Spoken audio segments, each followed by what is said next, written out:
Welcome, everybody, to the Sports Avenue podcast. I'm your host, Jimmy Simonis, and today is the 46th episode. I want to say thank you for everyone that has listened thus far, and thank you for the continuous support. Today, I have a special guest. He's literally played across the United States, playing in multiple various football leagues. I would like to welcome Jajuan Michael Harley. Jajuan, how you doing, man? I'm doing great, Jimmy. Thanks for having me, man. Thank you. Yeah, I'm excited to talk about some football with you because you've dabbled in multiple leagues, and that's to say, that's an understatement. Yeah, I have my share, or still having my share, playing in multiple leagues. I just love the game. I say I'm chasing. I have a wife now, but it's just like chasing that young lady that you always want, and hopefully she'll take your hand and say, "Yes, I'll marry you." So that's how this football thing's going for me. Yeah, and you've been in multiple leagues, and currently you're playing for the indoor football league with the Tucson Sugar Skulls. So, how's that going so far with practices and whatnot? It's going great. We check in March and everything starts in March and whatnot. But this is an exciting time for the indoor football league because right now is no arena football league, no AFL, which I was in. And so all the attention and all the talent of those hungry football players are in this season. So it's like it's a great time to be indoor and I'm excited.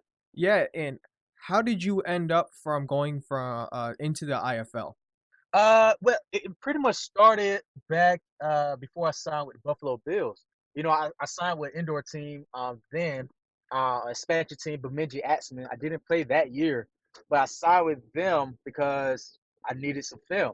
And Buffalo called Buffalo Bills, and then signed with the Bemidji Axemen the year after, to continue to get film. But it was basically me being the guy, keeping my name alive, and a coach hit me up and said, "Would you like to play?" And I said, "Sure."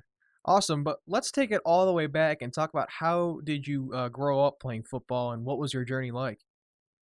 Oh man, my journey was pretty amazing. I would say I started playing. Well, I was told by my father, who passed 2 days after my birthday in 2018. He told me that at 18 months I was throwing the football, and he had to throw a football with me every night, no matter how dark it was or whatever. I had to throw that football. So I kind of grew up wanting to play, and it's pretty amazing how at one point I didn't want to play football anymore. And that was back I think my eighth grade, ninth grade years, and I just wanted to play basketball. So I kind of put football on the back burner. But football always been, you know, a love-hate relationship, but it's that relationship that you love because you it brings so much joy. Yeah, and growing up, what were practices like for you? Were they like the tough, hard hitting and much different than what they are now? Oh yes, yes. I See, when I was playing football, and this is before I got an organized ball, I played center a lot. And, I always played with the older kids, because my brother is 7 years older than me. So I want to do everything he did and whatnot. So I'm playing with the older guys, I'm 5, I'm playing with guys 13 years old, tackling. I remember, my aunt, she lived over in one of the toughest places in Tallahassee, it's called Hope Street. It's projects over there, Sarcoca Village, and we used to play tackle football, and it's a strip of cement in the middle of the field with wood all around it, and we still play tackle football.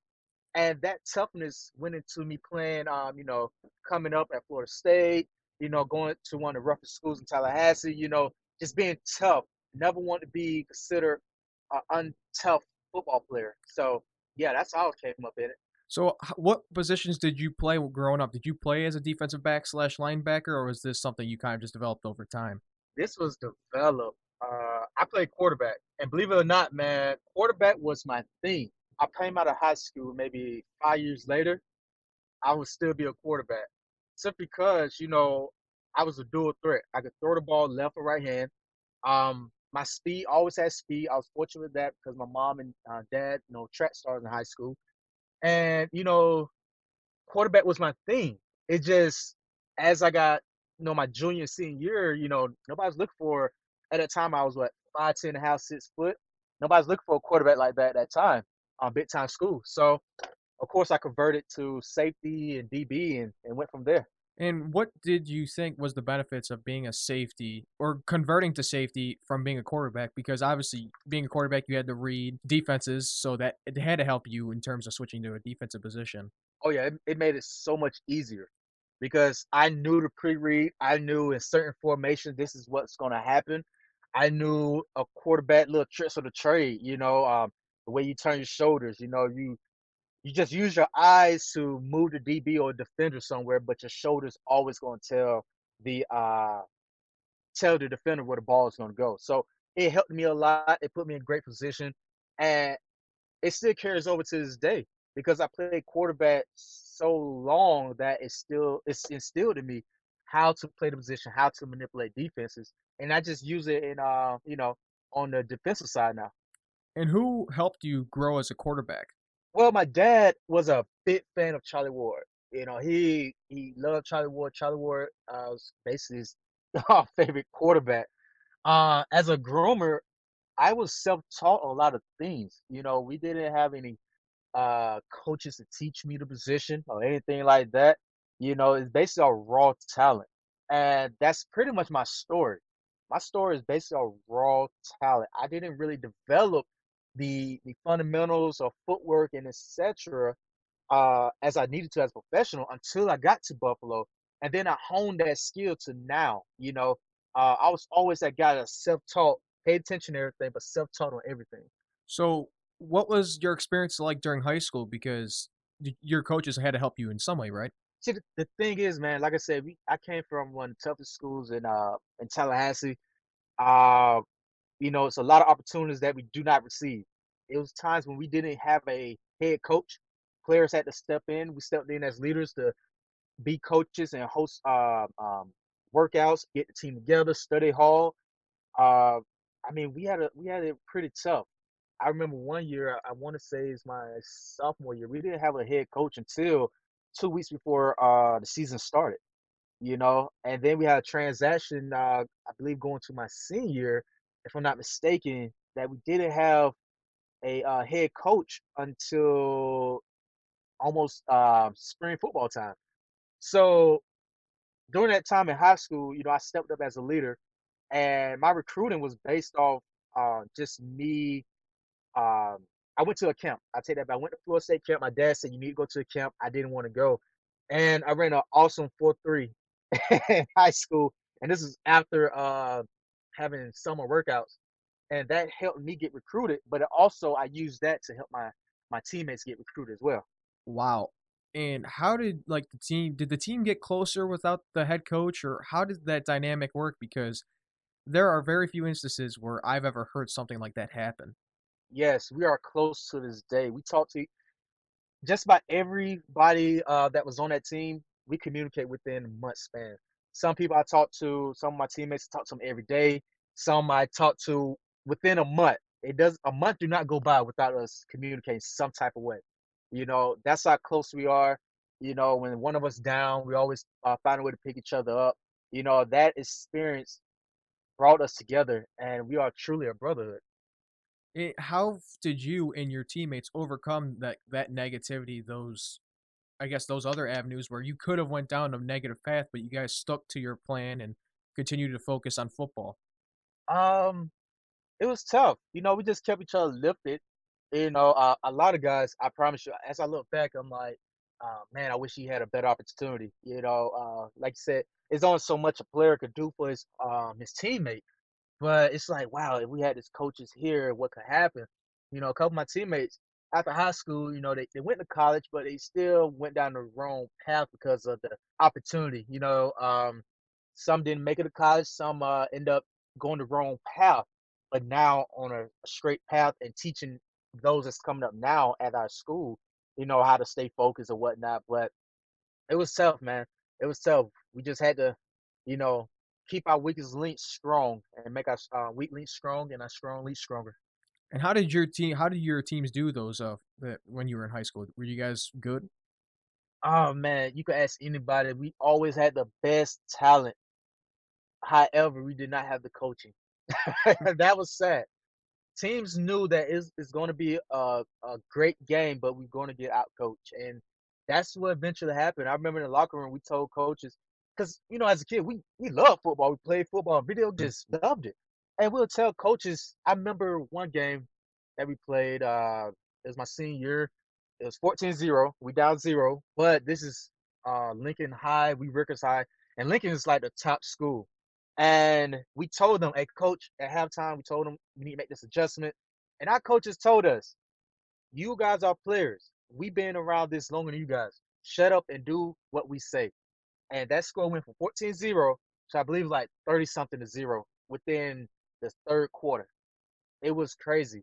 You know, it just things like that, man. But the talent was there. I believe my junior and senior year, I think I won maybe what 4 games. I think total in high school I won maybe less than 10 games for sure. Wow, and that goes to show how important coaching is in almost anything that someone does.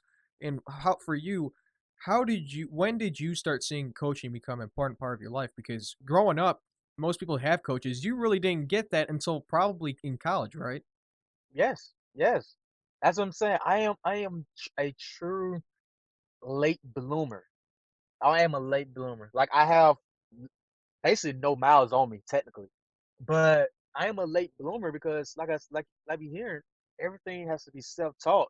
A lot of kids now in high school. If I go back to high school and compare it to someone who has the coaching, I have the speed, the athleticism. I mean everything you need, but the fundamentals I lack. So having the proper footwork, I lack. But having that toughness and just that grit, no one can compare. But I just didn't have that fundamental sound. But it helped me become a 4 star, be highly ranked in the nation. But I always think back, what would happen if I had coaching? Where would I be at to this day? And yeah, after high school, you were a top ranked defensive back, and you went to Florida State. Who was Jimbo Fisher the head coach at that time? No, he was that was the year before. So he was on the verge of getting the head coaching job. So I was Bobby Bowden's last recruit, Fisher's first recruit at Florida State. So I'm like right in between. I was recruited by both sides. Coach Andrews gave me the scholarship here, Coach Bobby, and Coach Fisher took over the recruiting. Towards the end, my senior year or whatnot, Mhm. and it went from there. Yeah. So what was it like meeting legendary coach, Coach Bowden? Oh man, it's awesome. I still hold on to what Mick Andrews and Coach Bobby Bowden said because I remember when I was at Florida State, I had a heat stroke and 2 swollen kidneys my freshman year, and I didn't know how to take care of my body. No senior stepped up and said, "Hey, young fella, this is what you need to do, X, Y, Z." But Coach Bobby told me, he said, "Don't worry." He said, "I know you want to be at the top right now," but he said a lot of people get to the top fast and they decline. They hit their peak and don't go any further. He said, you, on the other hand, you are longevity. Just continue to trust the process. And I hold that to this day because I'm thinking about the longevity that he said, the process. You know, um, I keep thinking about right now, I'm faster, more athletic, no surgeries, more skilled than a lot of guys coming out of college now who are 22, 21, whatever. So I think about the longevity that Coach Bobby Bowden saw it at that time, and he's been around forever, so he knows what he's talking about. Yeah, and you did transition from Florida State to Middle Tennessee State, correct? Yes, So yes. how come you switched schools just to get more playing time to get your chance at the NFL, or what was the reason behind that? Well, the reason behind that was Florida State was going through coaching changes. So Coach Fisher, that was his first head coaching job. Right. He really didn't know what was going on the defensive side. He just had that over to the defensive coordinator at the time, Coach Stoops. Coach Stoops wanted to move me to linebacker, to get me out of his hair for some odd reason. I truly believe, I tell people all the time, some people believe, some people don't, but the players know for some reason I was targeted. I could do anything and I'm gonna get chewed out for it for some odd reason. I take the blame for everything. But he wanted to move me to linebacker and I was okay with that. If you want to move me there, whatever is best.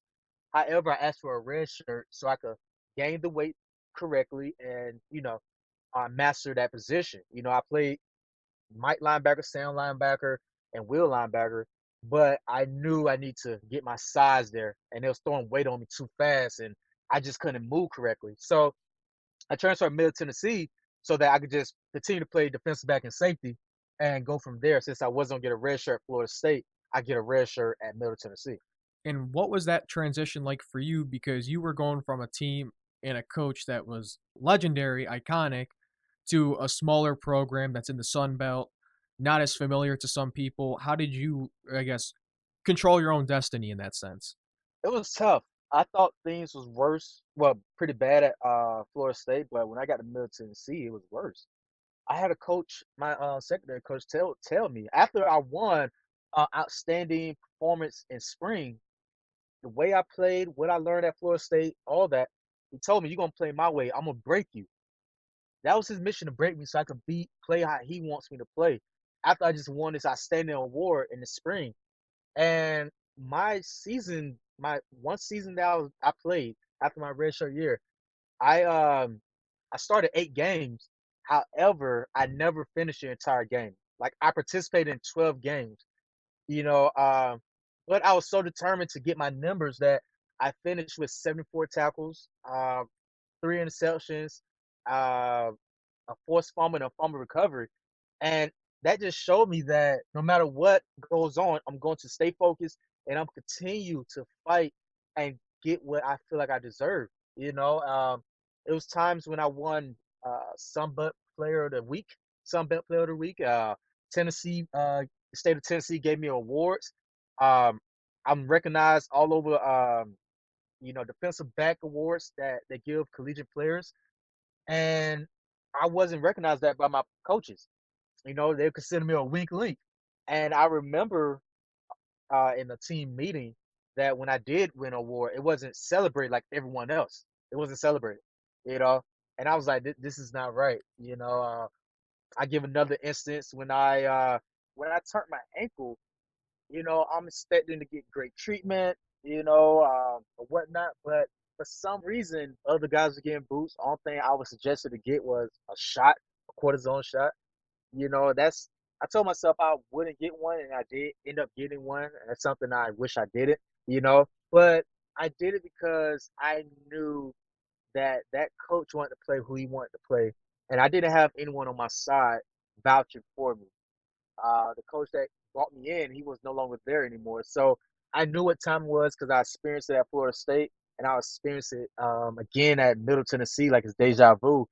But I was just determined not to let anything stop me from reaching my ultimate goal, which was getting to the highest level of the NFL.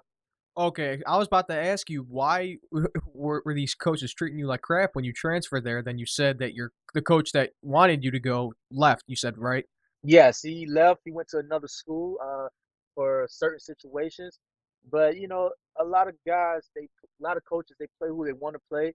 I tell guys all the time. A lot of times the first string is not the actual best guy. Usually, sometimes that second or third. Because at Florida State, there was some talented guys that came in, but they gave up hope when the coaches start showing more favoritism. And a lot of people not used to that. They're not used to favoritism. They're used to the best man playing. And once that happened, man, I see a lot of guys just tap out. I just refuse to tap out. And why do you think that would be prominent in a level like college, where in reality they're trying to get these guys to become potential NFL players? Well, that is true. That's true. And I also think back on it because a lot of coaches, they are not with their families a lot, college coaches. And they cannot be that father figure as they want to be. But I tell you what, in college, those coaches really want to be your father um, to the players. And I respect that. But I remember telling my coach, I said, I have a father and he's present. You are my coach. He's my father. And I just knew that that didn't shake too well. But I wasn't going to let anyone feel like they could take the place of my father, who is, well, he passed, but was a great father, still is in my being. And for you to like when you took away your experiences from college, granted you had you played, but it wasn't in the best environment. What did you take away then for you to go into these professional leagues to give yourself at least that advantage or the opportunity to give yourself a chance to play? I just took it in like whatever comes my way, I could adapt. I could keep going forward. It's not going to stop me at any point. I still to this day, I use that as motivation because it just shows that whatever obstacle comes to me is not going to hinder me. And I'm just grateful that I had an outstanding pro day that still keeps my name alive to this day because of my speed and ability.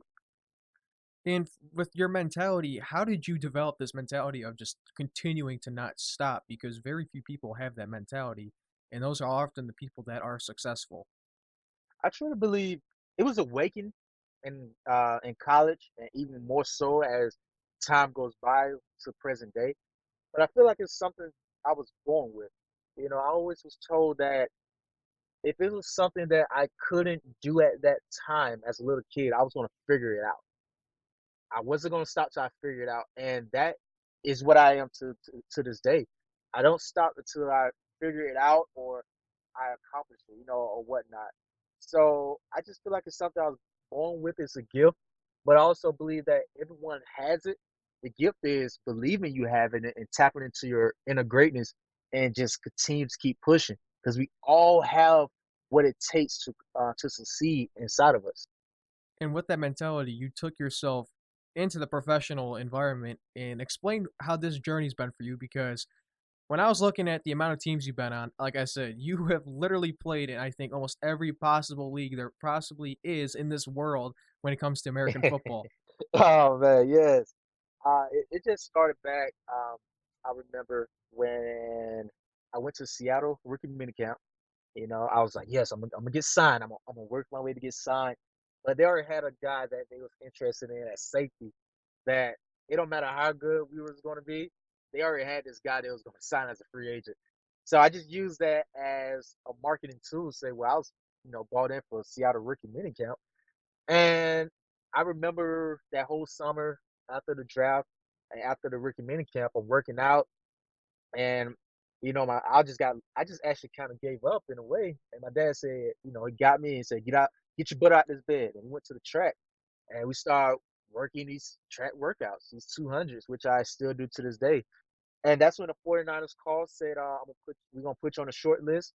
And that's when the fire really started going. And I just, got a job at Walmart to make ends meet. And then I started writing letters to the NFL teams, like typing letters up, literally, put them in the mail and FedEx, and sending it off to teams. And it got me a private workout with the Denver Broncos, and eventually it got me signed to the Buffalo Bills. So explain what was it like being in an NFL locker room and wearing these uniforms that you dreamed of playing as a kid? It felt great. It felt great, and I still had that taste that I have when I first did it, when I did it with Buffalo and everything. However, I knew that that was just a little sample of what can be, you know.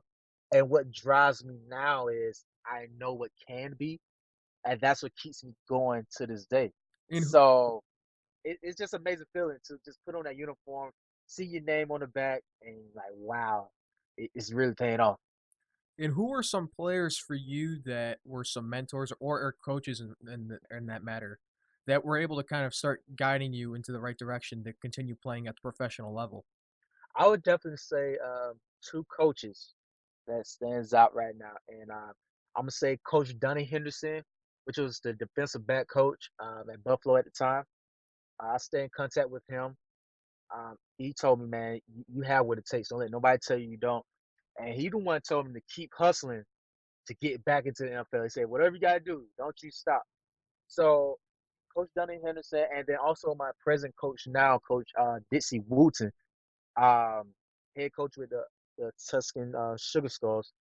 And those two coaches right there, those I really hold on to them because they are some great men, and they are helping me keep this fire going as well.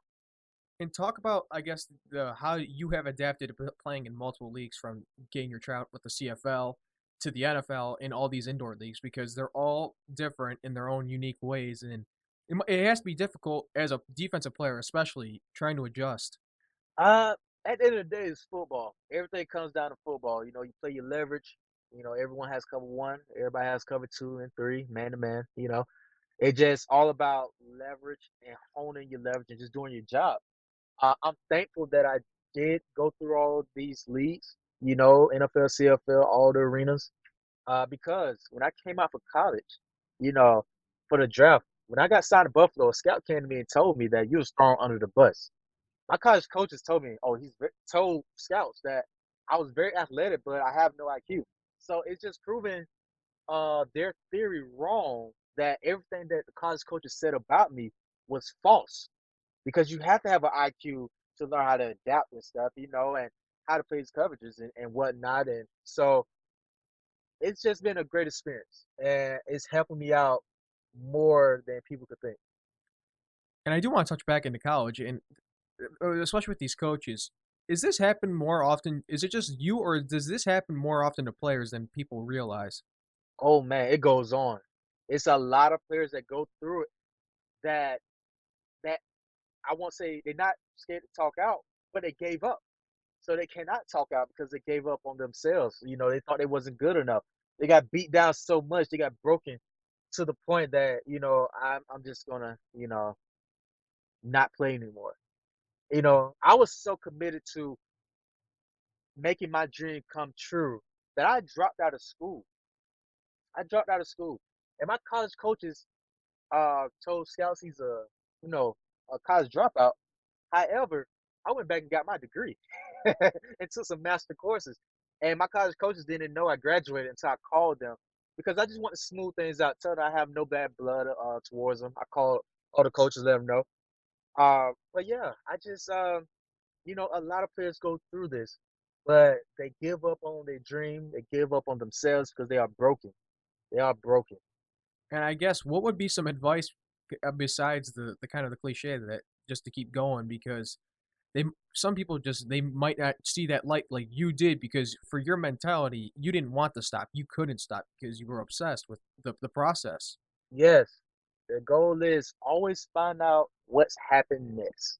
You have to find out what happens next. That's why I keep going because I refuse to give up, and then I will have shoulda, woulda, couldas, or man, what if I would stay a little longer, or I should just held on a little tighter. No, give it all you have. Empty your tank. I tell people all the time the greatest dreams and ideas are in the graves because a lot of people go to their graves not emptying their tank. They are afraid to continue to see what happens next. You know, so that was always me. What happens next? I'm gonna keep going to see what may happen. And for you, what's coming up besides the upcoming season? What are some of your goals that you have planned for playing for Tucson and for your future endeavors? At this point, I just want to make everyone who been a part of this journey. Like I lost a lot of friends who I thought was friends, and when they start seeing it became dark. That's when a lot of them vanished. And those who are around now, through thick and thin, I'm doing it for them. I just want to perform, do what I do, and put a smile on their face because this is rewarding them for just continue to believe in me. What happens next? XFL. I was in the supplemental draft. I was able to get myself into the supplemental draft for the SFL. So, they already had the draft, but my name is still on the list. I could get a call anytime. We never know what could lead to get back to the NFL. But as of now, I'm just enjoying the ride, smelling the roses, and make sure that everyone who stuck with me, I could make them proud. And besides football, you like you said, you've been keeping busy. You know, you got your degree. You're going for your master's degree, and you have your own business while being married. So, what's it like being wearing all those hats while still continuing to pursue your dream? Oh, it is so amazing. But I tell you what, it takes a lot of focus. It takes a lot of focus, man. Being married, man, my wife Brigitte, I call her Belle. It's Belle's French for beautiful. That she just keeps me uplifted. It's times when I want to say, I don't know. She said, yes, you do know. You better keep going. But put all those hats, run a business, health, wellness, and fitness business called Made. Make adjustments, delete excuses. Um, it's just a wonderful thing.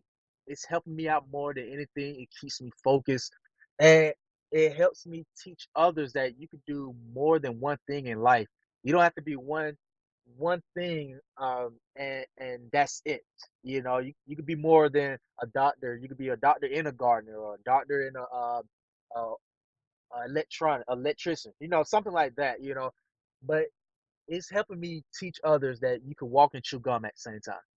And how did you end up owning your own business? Was it just something you kind of just walked into with because of your degree, or did this something that you just kind of just wanted to do?